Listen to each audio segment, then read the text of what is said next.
Hey guys, welcome to Journey of Relaxation. Tonight we dive into the curious world of Georgian wigs, those towering powdered crowns perched on heads that scream, "I'm important," louder than any royal decree. Picture yourself walking the cobbled streets of 18th century London, or Bath, where the air buzzes with gossip horse hooves clattering and, well, a faint whiff of lavender and something a bit less pleasant. You probably won't survive this without at least a chuckle or two about how seriously people took their hair and how it could land you in hot water with the law. So before you get comfortable, take a moment to like the video and subscribe, but only if you genuinely enjoy what I do here. Oh, and drop a comment telling me where you're watching from and what time it is there. It's always fun to connect across the centuries and time zones. Now dim the lights, maybe turn on a fan for that soft background hum. And let's ease into tonight's journey together. You trudge through the foggy streets, the chill biting at your cheeks, but your eyes are drawn upward to the elaborate snowy white wigs towering over every noble merchant, and sometimes even the servants brave enough to mimic fashion trends. These wigs, or perukes, as they were sometimes called, were not just hairpieces. They were billboards of wealth, power, and influence. If your wig wasn't big enough, well, you might as well have shown up naked in the social arena. This wasn't just about vanity. It was about survival in the rigid Georgian social order. The wig fever took hold in the early 1700s, a time when powdered hair was the ultimate statement of sophistication. You can almost smell the lavender sachets and hear the quiet puff of powder being dusted over curls. It all began with royalty. King Louis XIV of France famously popularized the white wig in the late 1600s, and by the time his influence rippled across Europe, Georgian elites were eager to don their own versions. But why wigs? Well, hair hygiene was a nightmare back then, and powdered wigs cleverly masked any unfortunate odors. It was a social survival tactic disguised as fashion. Historians still argue whether wigs were primarily about hygiene status or a bit of both.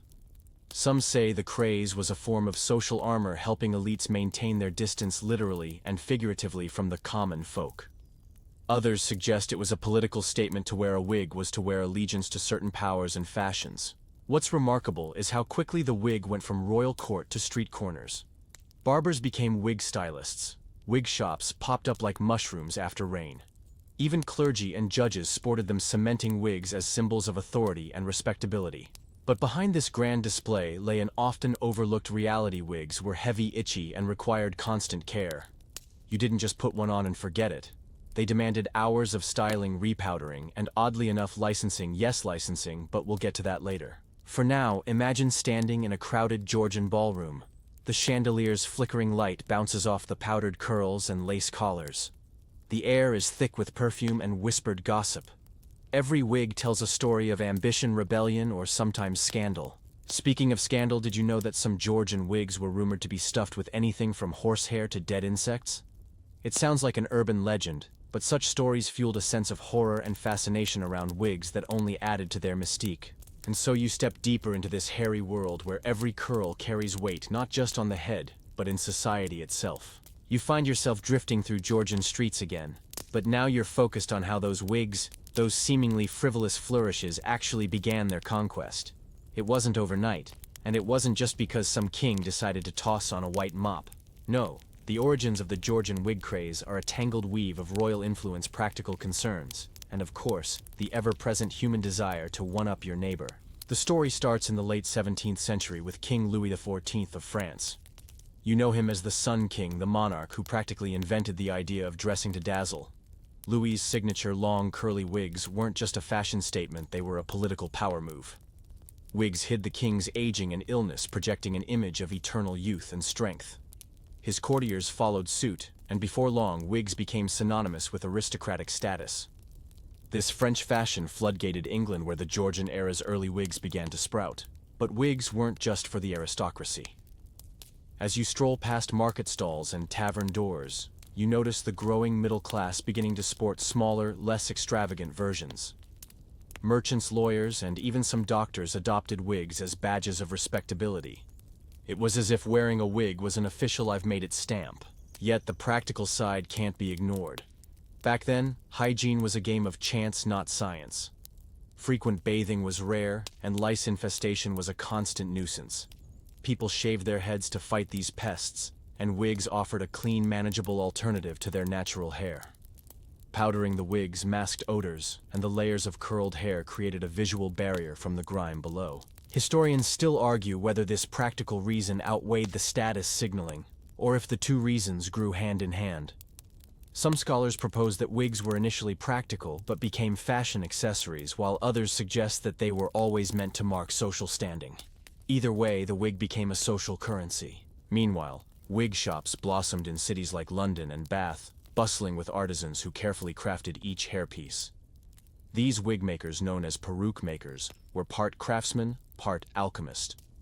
They sourced human hair, horsehair, and even goat hair, skillfully dyeing and curling it to perfection. Some even blended in powdered starch and perfumes to create that signature finish. Interestingly, the wigs often carried coded social messages. The style, size, and color of a wig could reveal your profession, rank, or even political leanings. For example, judges and barristers wore shorter white wigs to signify their solemn roles, while nobles flaunted towering curls in powdered white or gray. And here's a quirky tidbit. Some wig wearers even scented their wigs with perfumes strong enough to double as mobile air fresheners because, let's face it, personal hygiene was still a work in progress. The popularity of wigs also created a ripple effect in other cultural spheres. Portrait painters meticulously captured the elaborate hairstyles, making wigs immortal in art. The theater embraced wigs as dramatic props, and playwrights often mocked the obsession in their works, hinting that wigs were more about vanity than virtue. But wigs weren't universally loved. Some viewed them as absurd symbols of vanity or excessive wealth, while others worried they concealed too much the truth beneath the powder and curls, be it age, illness, or worse. And so the wig craze settled into Georgian life with all its contradictions: practical, yet extravagant, admired, yet mocked, required, yet burdensome. So next time you think about wigs as mere costume pieces, remember how they stormed Georgian society one powdered curl at a time, transforming from royal exclusives into everyday status badges. And remember the merchants and barbers who hustled to keep up with the craze, quietly shaping a world obsessed with appearance. You're now immersed in the sensory swirl of Georgian life, where the scent of powdered wigs practically perfumes the air, competing with the less glamorous smells of city streets. Powder and perfume weren't just decorative. They were the secret weapons in the social survival kit. Walking past a cluster of finely dressed gentlemen, you might catch a whiff of lavender orange blossom, or even something muskier, all carefully layered to mask the less pleasant reality beneath the wig. Powdering wigs was an elaborate ritual. The powder itself was made from finely ground starch, originally wheat or rice starch, that turned the wig a crisp white or sometimes pastel shade. This wasn't just for looks. The powder absorbed oils and helped keep lice at bay. Some even added scented powders because when you have a giant curly hair fortress on your head, you want it to smell like a garden, not a barnyard. Historians still argue whether the powder's practical benefits were worth the health risks. You see, the powders often contained lead or other toxic substances, turning the fashionable wig into a slow poison. Wigs sometimes caused skin irritation or respiratory issues for their wearers. But hey, fashion has never been a champion of health. The perfuming of wigs was another critical step. Lavender was a favorite because it was thought to repel insects and promote cleanliness. Perfume makers concocted special blends just for wigs. Think of them as the luxury colognes and perfumes of their day. Some even included cloves or rosemary to combat the pervasive smell of city life, horse manure, and unwashed bodies. But the scent rituals had a social angle too. Wearing a fresh, fragrant wig said, "I'm cared for, wealthy, and socially refined." A poorly powdered or smelly wig was a social faux pas, signaling neglect or lower status. You could read a person's standing just by their head's aroma. Quirkily, some people carried tiny powder puffs or perfume sachets in their pockets, discreetly touching up their wigs throughout the day. Imagine trying to discreetly sprinkle powder without looking like you're dusting your own head for the world to see. Powdering was such a widespread practice that the market sold powdered starch by the barrel. And special wig powderers, professionals trained in the art, became popular in cities. These specialists wielded their puffs like artists, creating flawless finishes that could last days. Yet the ritual had its dark sides. There are tales of wig powderers sneezing clouds of dust, sending clients into coughing fits or even fainting spells. Others whispered about mysterious wig powder epidemics where powdered starch supposedly spread diseases, though modern scholars think that's more myth than fact. Perfume blends were fiercely guarded secrets, sometimes passed down in families or sold at exorbitant prices. And the debate continues: did these scent rituals actually improve health? Or were they elaborate distractions from less pleasant realities? Remember how we talked about wigs potentially harboring pests? Well, the heavy powders sometimes trapped lice, turning wigs into unintended insect hotels. The perfuming rituals tried to mask this problem, but could only do so much. In the end, the powder and perfume ritual became a symbol of Georgian wig culture, a blend of necessity, extravagance, and a bit of olfactory theater.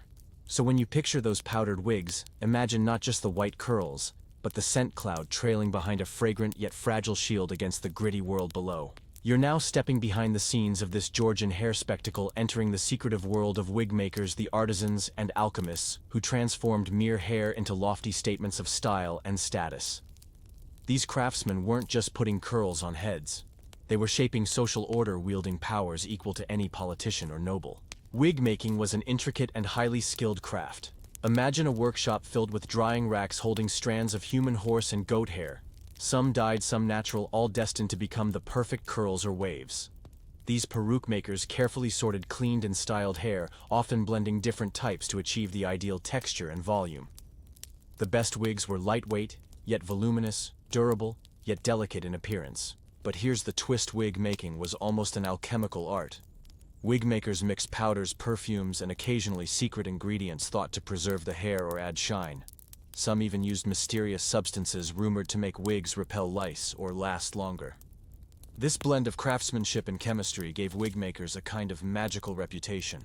Historians still argue how much wig makers influenced fashion versus simply following client demands. Some suggest wig makers set trends by inventing new styles. Others think they were more like tailors shaping wigs to fit the desires of the elite. Wig shops were often tucked away in narrow alleys, their windows revealing mannequins adorned with extravagant hairpieces. Inside, clients ranging from dukes to barristers sat for hours, while wig makers meticulously shaped their purchases, adding curls, rolls, or even towering structures called perukes for special occasions. One quirky fact: wig makers often used arsenic-laced powders in their cleaning or styling routines. It sounds like a plot twist in a Gothic novel, but arsenic was prized for killing pests and preserving materials. Of course, this also meant that wig makers and wearers sometimes suffered health issues, a grim occupational hazard. Wigs weren't just worn, they were maintained through regular visits to the wig maker for cleaning, repowdering, and repairs. Some customers had wig chambers in their homes where attendants would tend to these elaborate creations daily. The wigs were so precious that losing one or having it damaged could be a social disaster. Now here's where government regulation crept in. Because wig making was such a specialized craft, with high social impact, authorities began requiring licenses for wig makers to operate. This was partly to ensure quality, and partly to control who could profit from this booming industry. Licensing also extended to wig sellers, and sometimes even wig wearers, a sign of how deeply wigs had entangled with social order and economics. The licenses regulated everything from the materials used to the styles permitted. Imagine having your wig's height or color limited by law. Some wig makers formed guilds or associations to protect their secrets and lobby for exclusive rights, giving them considerable economic and political clout. They guarded their methods fiercely, sometimes passing down recipes and techniques through generations. And then there's the fringe side of the craft. Legend has it some wig makers inserted tiny charms or spells into wigs for superstitious clients, believing these would bring luck, love, or protection. Whether fact or fancy, such tales added a layer of mystique to the wig trade. So next time you admire an 18th century portrait with those perfect curls, remember the wig maker's workshop, the smoke, the scents, the whispered secrets, and the intricate dance between art, science, and society behind every flourish. Now you're stepping into a twist in our hairy tale. Why on earth did the Georgian government start handing out licenses just to make or wear wigs? It might sound absurd today, but back then wig licensing wasn't just about bureaucracy. It was a clever mix of control, commerce, and class policing. Picture the scene: the wig craze is at full throttle. Streets are thick with powdered curls, wig shops hum with business, and the government sees a golden opportunity to harness this frenzy. So, licensing laws emerge requiring wig makers and sometimes wig wearers to obtain official permission to ply their coiffure craft or flaunt their fluffy facades. One main reason was economic. Licensing allowed governments to regulate the quality of wigs and prevent shoddy workmanship that could tarnish the city's reputation, because a lumpy, ill-powdered wig was basically social poison. More importantly, licenses created a steady stream of tax revenue. Yes, Wigs became a cash cow for the crown, turning coiffure into currency. Historians still argue whether licensing was primarily a financial ploy or a social tool to reinforce class divisions. Some suggest the government aimed to keep wig making a respected, controlled profession, avoiding a flood of cheap, low-quality wigs that might blur social distinctions. Others argue licensing was a way to monitor and control public behavior, limiting who could display certain statuses through wig fashion. Licensing wasn't just about sellers. In some cities, laws required wig wearers, especially those in certain professions or social ranks, to register their wigs or pay fees. Imagine being told you need a permit for your hairstyle. That's the kind of regulation we're talking about. Public grumbling followed. Common folk and even some nobles found the rules intrusive and expensive. There were stories of wig confiscations for those without proper paperwork, turning a fashion statement into a legal headache.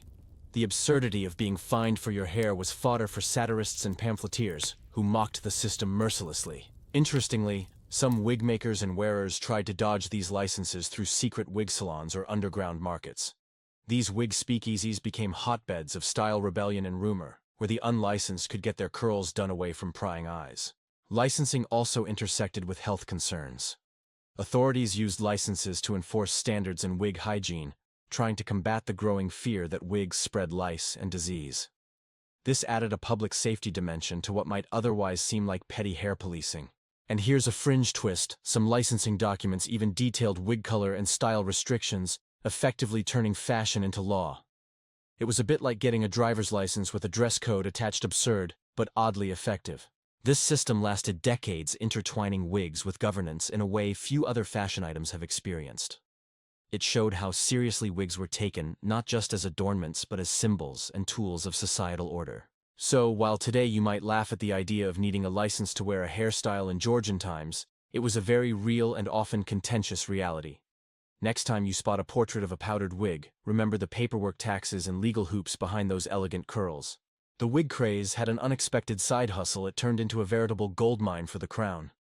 You might think powdered hairpieces were just frivolous fashion, but in Georgian times wigs were a serious source of revenue, thanks to hefty taxes imposed by governments eager to cash in on the craze.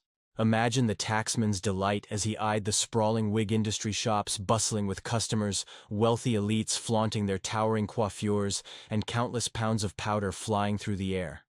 Licensing fees alone brought in steady income, but the real kicker was the wig tax itself, often levied per wig, or based on the wig's size and style. Historians still argue whether these taxes were mostly about filling royal coffers or controlling excess luxury. Some suggest the government used taxation to discourage ostentatious displays among the lower classes, reinforcing social hierarchies through financial means. Others see it as a straightforward revenue grab during times of war and economic strain. The taxes sparked no small amount of public grumbling.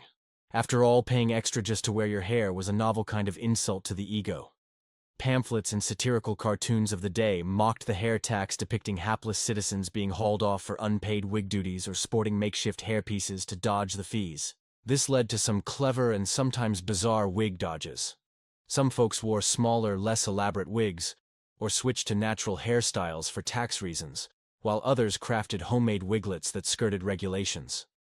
Underground wig makers thrived, offering untaxed, unlicensed hairpieces for a price. And yet the crown wasn't just shaking down the public, it also invested in the wig industry's health. Revenues helped fund regulatory bodies overseeing wig quality and public hygiene, an early example of taxation funding consumer protection of sorts. One quirky aspect: in some regions the wig tax differed by wig color or embellishment. White powdered wigs might be taxed differently than black or colored ones, turning the act of choosing a wig into a financial decision as much as a fashion one. These taxes also reflected broader social anxieties.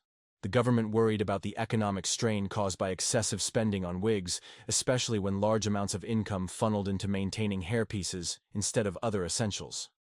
The wig tax was both a symbol of luxury and a tool to check extravagance. By the late Georgian era, the wig tax system became a tangled web of laws, exemptions, and enforcement challenges. Yet it remained a fixture until wigs began to fall out of favor in the early 19th century. So as you imagine those grand powdered wigs in portraits, remember the invisible toll that fashion took: a tax, paid not just in money, but in whispered complaints, satirical jabs, and a bit of wigged-out rebellion. You're stepping into a world where powdered curls aren't just about style, their political ammunition and social lightning rods. The wig wars and scandals that shook Georgian society read like a soap opera scripted by powdered coiffure itself. Wigs stirred strong feelings and disputes erupted over everything from wig size to licensing fees. Some of the most bizarre quarrels involved accusations that rival wig makers sabotaged each other's stock hiding pins, swapping powders, or even sneaking pests into wigs to ruin reputations. The stakes were high. A bad wig could mean social exile or professional ruin. Historians still argue whether these wig wars were mainly business rivalries or if they masked deeper social tensions.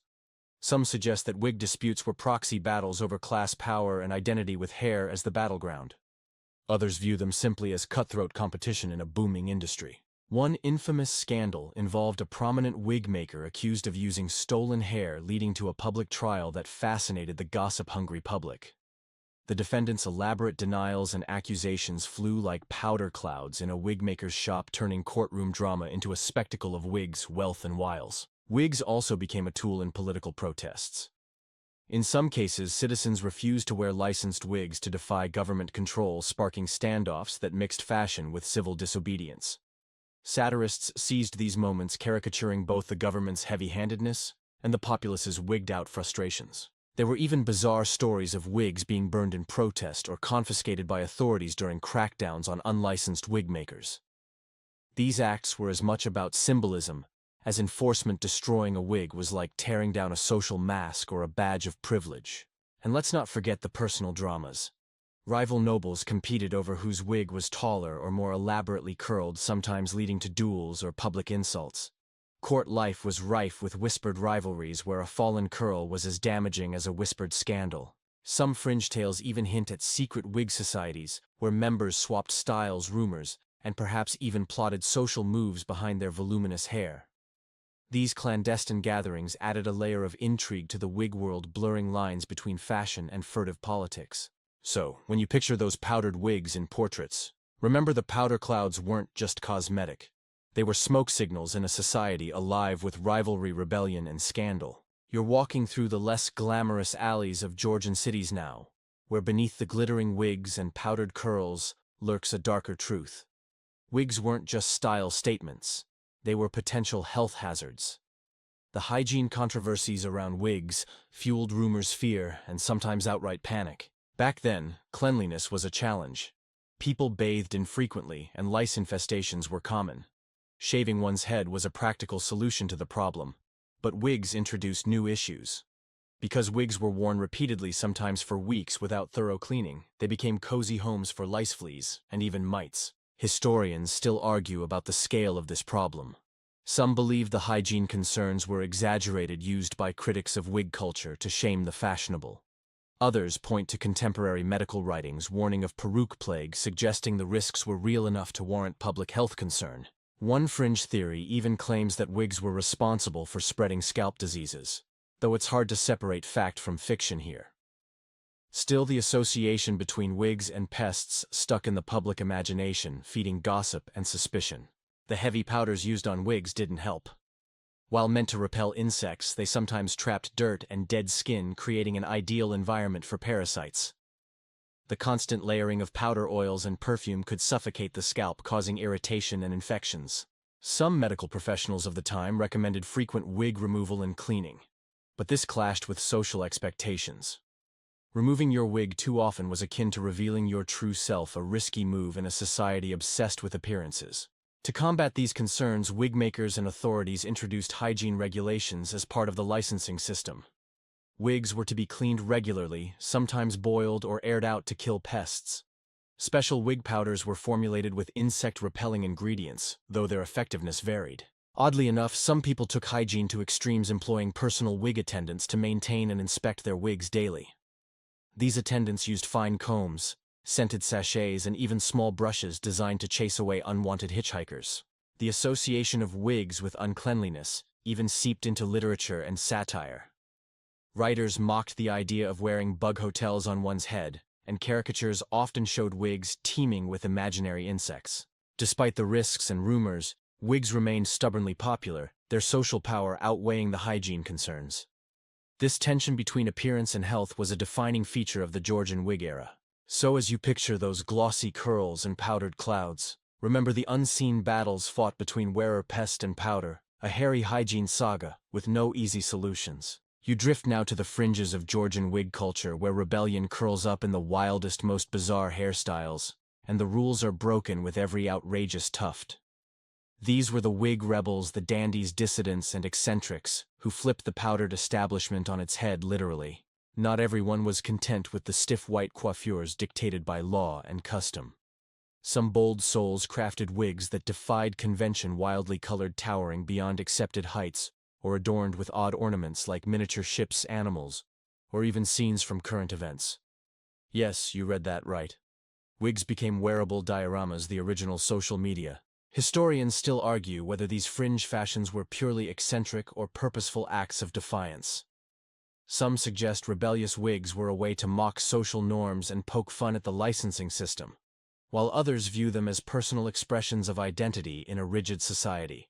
One legendary figure reportedly sported a wig crowned with a tiny replica of the Battle of Trafalgar, complete with smoke and sailors. This caused scandal and fascination in equal measure.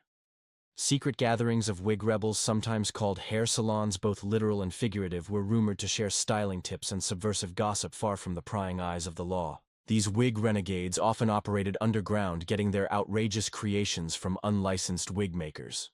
Their salons were hubs of creativity and mild rebellion, spaces where fashion met politics and whimsy. The authorities predictably frowned upon such excesses. There were crackdowns on non-conforming wigs, fines for improper styling, and even confiscations. But the wig rebels persisted, fueling a vibrant counterculture. Interestingly, some of these rebellious styles inspired later mainstream trends, showing how fringe fashions can seed broader change. The rebellious wig scene was an incubator for innovation disguised in curls and powder. And here's a quirky tidbit. Some wig rebels claimed their hairpieces gave them magical powers, charisma, luck, or the ability to influence conversations. Whether that was true or just bravado, it added to the mystique. So as you picture Georgian wigs, remember the wild side, the colorful, the absurd, and the audacious that made the wig world far more than a stiff parade of powdered heads. Now you're tracing the pathways of Georgian wigs beyond their native streets, watching how these fashionable hairpieces wove themselves into the vast web of global trade and influence.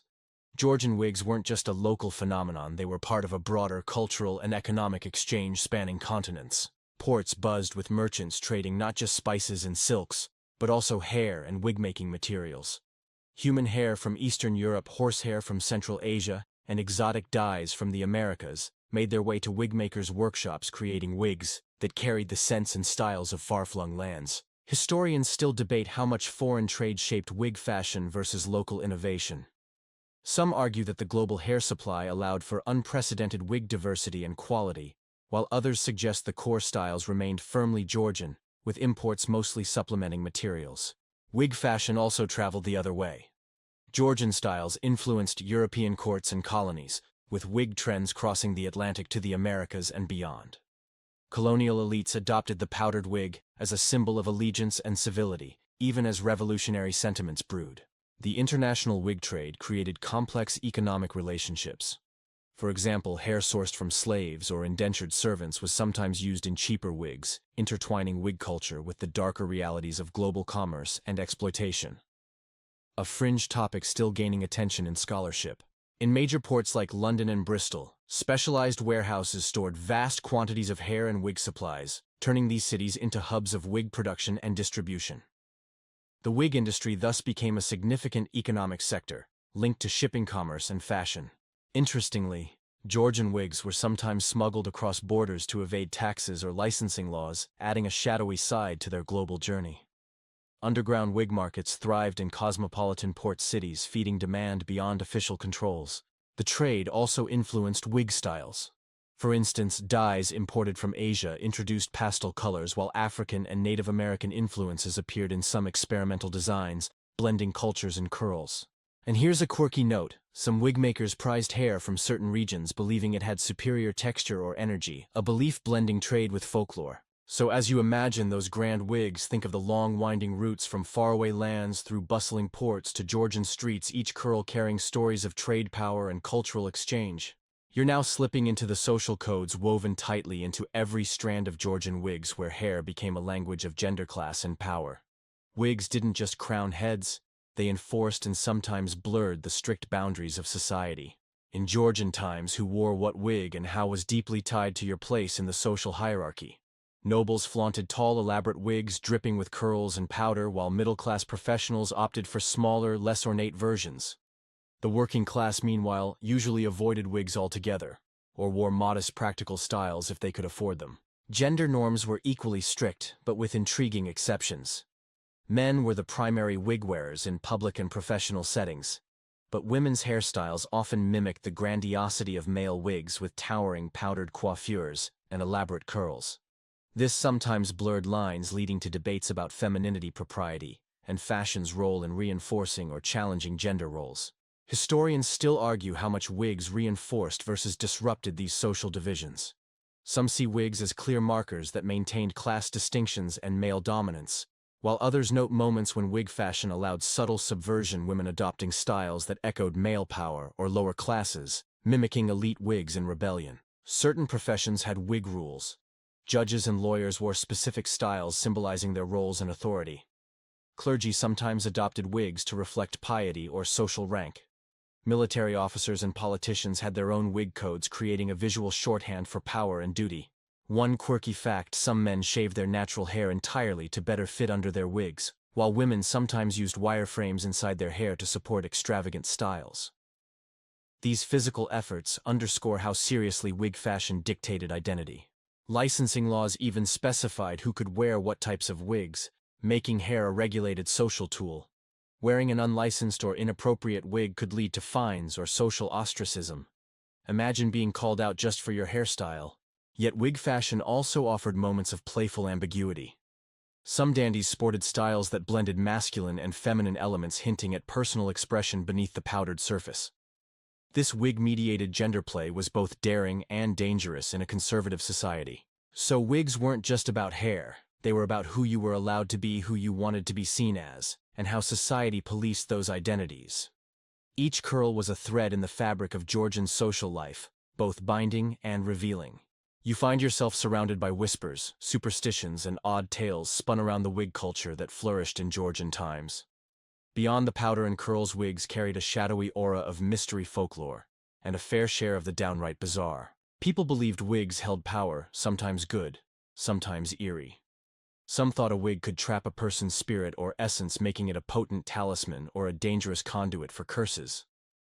These beliefs made wigs objects of fascination and fear, often treated with rituals and care beyond mere fashion. Historians still debate how widespread these superstitions truly were.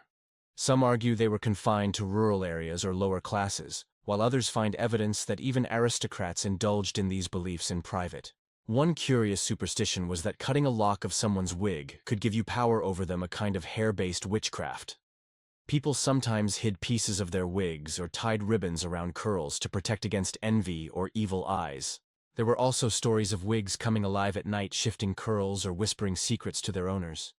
While this sounds like something out of a Gothic novel, these tales captured the imagination of the time, blurring the lines between reality and fantasy. Certain colors and styles carried symbolic meanings. Black wigs were sometimes linked with mourning or mystery, while white powdered wigs symbolized purity, status, or even supernatural protection. Some wore colored powders to attract good luck or ward off bad spirits. The folklore extended to wig care. People believed that certain herbs added to powders or perfumes could keep away pests and evil influences. These herbal recipes were passed down secretly, mingling practical pest control with superstition. And then there were the odd customs like wig blessing ceremonies performed by some to ensure the hairpiece brought favor and fortune. While these practices were never mainstream, they highlight how wigs transcended fashion to enter the realm of ritual and belief.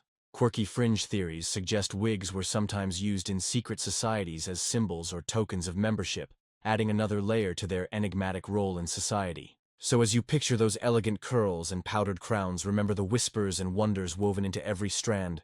Wig culture was as much about mystery and magic as it was about manners and money. You drift now to the waning days of the wig licensing system, when powdered curls started to lose their grip on Georgian society, and the elaborate regulations began to unravel. The decline wasn't sudden, it was a slow fade influenced by changing tastes, economic shifts, and political upheavals. By the late 18th century, wigs were starting to seem old-fashioned. Natural hairstyles gained popularity inspired by revolutionary ideals that favored simplicity and authenticity over aristocratic artifice. This cultural shift undermined the very foundation of wig licensing, which was built around controlling a booming industry of lavish hairpieces. Historians still argue the primary causes of the licensing decline. Some emphasize the role of changing fashion and public taste, while others point to the practical difficulties of enforcing complex regulations in an increasingly urban and industrial society. The licensing system also struggled with enforcement. As wigs became less ubiquitous, officials found it harder to justify the expense and effort to police wig makers and wearers. Illegal wig markets shrank but didn't disappear, becoming niche operations rather than widespread rebellions. At the same time, government priorities shifted. Wars, economic crises, and social reforms took center stage, and wigs dropped down the list of pressing concerns. Licensing laws were quietly repealed or left unenforced, signaling the end of an era. Interestingly, some wig makers tried to adapt by diversifying into hairpieces for women, theatrical wigs, and hair accessories. But the golden age of licensed powdered wigs was over. The licensing decline also reflected broader social changes. The rise of the middle class and new forms of self-expression made rigid social hierarchies less enforceable by fashion alone. Wigs, once symbols of power and status, became relics of a fading aristocratic world. And yet licensing left its mark. The regulations and debates around wigs foreshadowed later governmental controls on fashion and commerce, setting precedents for consumer protection and trade regulation. So as you picture the last powdered curls fading from Georgian streets, remember the slow unwinding of laws, traditions, and tastes that brought the wig licensing saga to its close, a testament to fashion's fleeting but powerful hold on society. The Georgian wig era may have slipped into history, but its legacy curls on shaping not just fashion, but attitudes toward regulation, social signaling, and even cultural memory. As wigs fell out of favor, they left behind a complex imprint on how people viewed appearance, authority, and control. One clear legacy is the way wigs normalized government regulation of personal style. The licensing and taxation systems were early experiments in controlling fashion as a public concern, something that seems quaint today, but laid groundwork for modern dress codes, trademark laws, and even health and safety standards in fashion industries. Historians still debate how much wigs influenced later fashion regulations. Some argue wigs were an anomaly tied to a specific social moment, while others see their story as a blueprint for the complex relationship between style, commerce, and governance. Wigs also shaped notions of status and identity in Western culture. The idea that appearance signals power, profession, and social class remains alive, echoing the Georgian belief that your hair or wig said everything about who you were. The aesthetic legacy is undeniable too. Wig styles inspired theatrical costume design, period dramas, and even modern haute couture, with designers referencing powdered curls as symbols of extravagance and history. On the fringe, wigs have inspired subcultures and artistic movements.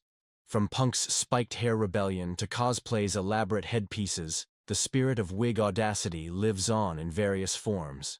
Interestingly, some modern legal debates about hair discrimination or dress codes trace back symbolically, if not directly, to wig-era controversies over who can wear what and when. The wig's legacy also touches on cultural memory. Museums, theater, and education keep the stories alive, reminding us how something as seemingly trivial as hair can ripple through history. So when you see a powdered wig in a museum or on screen, remember it's more than costume. It's a symbol of centuries of fashion power and social dance, whose echoes still wiggle through our world. You're settling now into the final stretches of our powdered journey, where wigs shift from grand symbols to nostalgic relics, and the last threads of Georgian wig culture unravel into history. The closing chapters of this era are tinged with quiet, fading reflection and the gentle sigh of change. By the dawn of the 19th century, wigs were no longer the essential markers of status they once had been. The fashions moved toward natural hair, simpler styles, and a new emphasis on authenticity over artifice. The elaborate wigs that once signaled power now felt cumbersome, outdated, and out of touch with the revolutionary spirit sweeping through Europe and beyond. Wigs didn't vanish overnight. They lingered in courtrooms, theaters, and certain professions for decades, a nod to tradition amid shifting tides. But the social and legal machinery that once propped them up, the licensing, the taxes, the cultural codes softened and eventually disappeared. Historians still debate the exact timing and reasons for this decline. Some emphasize changing aesthetics and political currents, while others point to practical concerns like hygiene cost and convenience. Whatever the mix, the Whigs' reign slowly came to a close. Yet wigs left an enduring imprint on culture, law, and fashion. Their story is a reminder of how even the most extravagant trends can become intertwined with politics, economics, and identity, how something as seemingly superficial as hair can carry deep social weight. And so you imagine those powdered curls dissolving into history's mists, once towering monuments to power, now delicate symbols of a bygone era. The Whigs' journey from royal courts to licensing offices to the annals of history is a tale of human creativity, control, and the endless dance between appearance and meaning. As you close your eyes, picture the soft fall of white powder settling over cobblestone streets, the faint scent of lavender fading into night air. The Whigs may be gone, but their story lingers, whispering through time. Now as you drift into dreams, let your mind rest on the soft rustle of curls and the quiet hum of a powdered world settling down. Remember, fashion is fleeting, but stories like hair have a way of growing back, twisted in new and unexpected ways. Sleep well, and let the echoes of Georgian wigs carry you gently into the night.